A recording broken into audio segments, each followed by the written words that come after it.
It was 7:53 a.m. on a crisp morning in the Pacific, the kind of morning where the sea is calm, but the air is heavy with tension. The USS Ronald Reagan, a Nimitz-class aircraft carrier, led a U.S. Navy strike group through international waters near the Korean peninsula. But beneath the waves, something sinister was stirring. A North Korean submarine, armed and ready, was about to make a catastrophic mistake. Gentlemen, welcome back to Patriot Pulse, where we dive into the battles, strategies, and heroics that keep America strong. If you're a proud American who remembers the Cold War, served in the military, or just loves a good story about our Navy's might, this one's for you. Hit that subscribe button, ring the bell, and let's get into it. For decades, North Korea's Navy has been a wild card, outdated but unpredictable. Their submarine fleet, mostly relics from the Soviet era, includes Sang-O and Yono-class subs, some equipped with torpedoes and others rumored to carry ballistic missiles. These vessels are small, stealthy, and designed for one thing: causing chaos. Back in 2010, one of these subs sank a South Korean corvette, the Cheyenne, killing 46 sailors. That was a wake-up call, but taking on a U.S. Navy fleet? That's a whole different ballgame. Picture this: it's 2025, and tensions in the Korean peninsula are at a boiling point. North Korea's leadership, desperate to flex their muscle, orders a covert mission. A single Sang-O submarine slips out of a hidden base near Nampo, armed with two 533mm torpedoes and a crew trained to strike and vanish. Their target? The USS Ronald Reagan and her escorts, a guided missile destroyer, a cruiser, and a Los Angeles-class attack submarine, the USS Cheyenne. Now for you fellas who remember the days of duck-and-cover drills and the Cuban Missile Crisis, you know the stakes of brinkmanship. North Korea's Kim Jong Un is playing a dangerous game, but he's about to learn that the US Navy doesn't play. At 7:53 a.m., a sonar tech aboard the USS Cheyenne picks up a faint anomaly, a low-frequency hum, barely distinguishable from ocean noise. It's the North Korean sub, running silent, but not silent enough. The U.S. fleet is on high alert after intelligence reports warned of North Korean naval activity. The Reagan strike group is no sitting duck. It's a fortress of steel and firepower, with Aegis radar systems, anti-submarine helicopters, and the Cheyenne's advanced sonar suite. You guys know how it felt watching Hunt for Red October back in the day, right?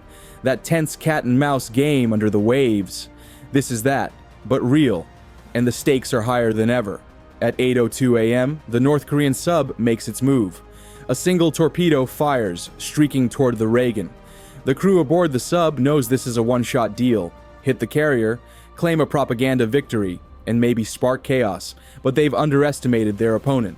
The USS Cheyenne's sonar picks up the torpedo's high-pitched whine instantly. Alarms blare across the fleet.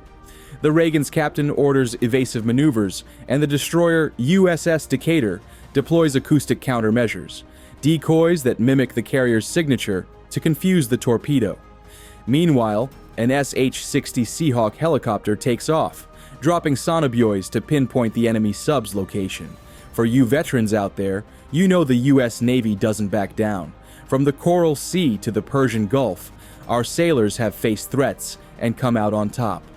This fleet is the legacy of men like you, guys who manned destroyers in the Atlantic, flew Corsairs off carriers, or kept the home fires burning during tense times.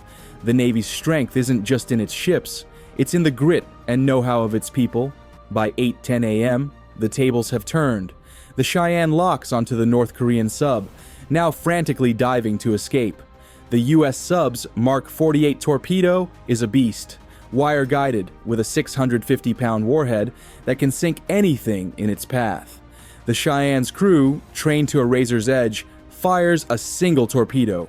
It streaks through the water, closing the gap in minutes. The North Korean sub tries to evade, releasing noisemakers and diving deep, but it's no match for the Mark 48's advanced guidance. At 8:14 a.m., the torpedo finds its mark. A massive underwater explosion sends shockwaves through the ocean. The Sang-O sub is obliterated, its wreckage sinking to to the Pacific floor. Back on the Reagan, the crew breathes a sigh of relief, but they're not celebrating yet. The fleet remains on high alert, scanning for other threats. The torpedo aimed at the Reagan, it's fooled by the Decatur's countermeasures and detonates harmlessly a mile away. The U.S. Navy's preparation, technology, and teamwork turned a potential disaster into a decisive victory. Now let's talk about why this matters to you. If you're 60 or older, you've lived through times when America's strength was tested. Vietnam, the Cold War, Desert Storm. You know what it means to stand tall against adversaries who think they can push us around. This incident, though hypothetical, reminds us that our Navy remains the backbone of our security. With 11 aircraft carriers, over 70 submarines, and the best-trained sailors in the world, the U.S. Navy is ready for anything. Whether it's a rogue sub or a larger conflict, North Korea's mistake wasn't just tactical, it was strategic. They thought they could intimidate the most powerful Navy on Earth. But like Japan at Midway or the Soviets during the Cold War, they learned the hard way. You don't mess with Uncle Sam's fleet. So what's the takeaway? First, our Navy's readiness, honed by decades of experience and innovation, keeps us safe. Second, incidents like this show why we need to stay vigilant. North Korea's regime is unpredictable, and their aging fleet is still a threat in the right conditions. Finally, it's a reminder of the men and women who serve. They're out there right now on ships and subs, ensuring we sleep soundly at night. If you're a veteran or just a patriot who loves this country, drop a comment below. Tell us your thoughts or share a story from your time in uniform. Maybe you served on a destroyer, a carrier, or even a sub. We'd love to hear from you. And if you like this deep dive into naval warfare, give us a thumbs up and share this video with your buddies. Let's keep the conversation going. Before we wrap up, let's take a moment to salute the USS Ronald Reagan and her crew. Named after one of our greatest presidents, that carrier embodies American strength. You guys remember Reagan's peace through strength mantra, right? That's what this fleet represents. Power that deters, protects, and when needed, strikes with precision.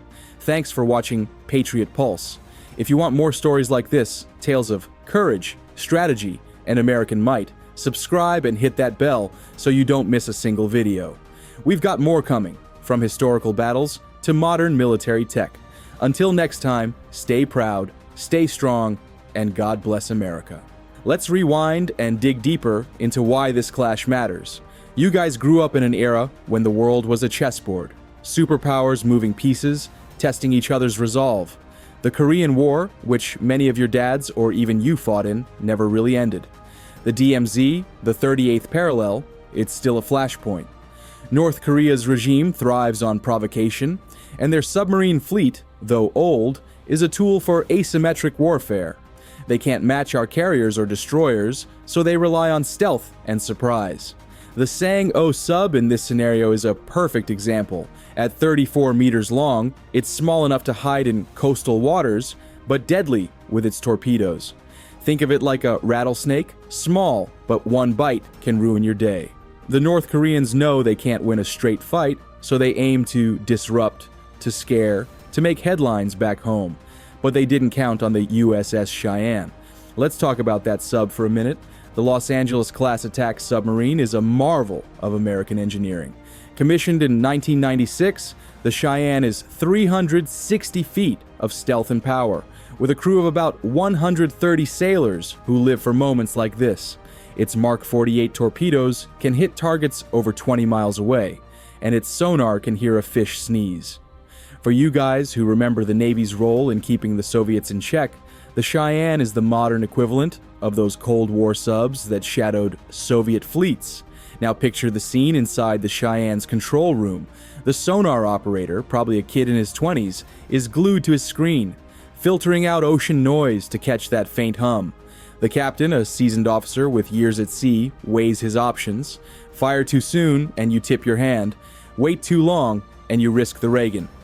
It's the kind of decision you men understand. Calm under pressure, like you were during your time in uniform or raising families through tough times. The Reagan herself is a floating city, over 100,000 tons, carrying 90 aircraft, and crewed by 5,000 sailors. She's the tip of the spear for U.S. power projection. For those of you who worked in factories, farms, or offices to build this country, the Reagan is your legacy, proof that American ingenuity and hard work still rule the seas. Let's not forget the human element. The sailors aboard these ships are the sons and daughters of men like you. They're trained to handle anything, from a torpedo threat to a missile launch. And they're backed by systems like Aegis, which can track hundreds of targets at once, and helicopters like the Seahawk, which can drop sonobuoys or torpedoes to hunt subs. It's a team effort, just like the teamwork you relied on in the service or in your communities. Why does this story resonate? Because it's about standing up to bullies. North Korea's regime is a bully, plain and simple. They threaten, they bluster, but when push comes to shove, they can't match our resolve. You've seen this before, whether it was facing down communism or standing firm in your own lives. This is why we honor our military, why we fly the flag high, and why we tell these stories. So what's next? The U.S. Navy will keep patrolling, keep training, keep innovating. And we need to support them, whether it's voting for leaders who prioritize defense or just spreading the word about their sacrifices. Drop a comment below. What do you think about this scenario?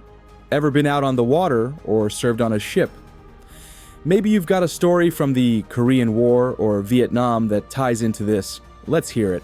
Thanks again for joining us on Patriot Pulse. If this got your blood pumping, smash that like button and share it with your friends at the VFW or the local diner. Subscribe for more stories of American strength, and we'll see you next time. Stay proud, stay strong, and God bless America.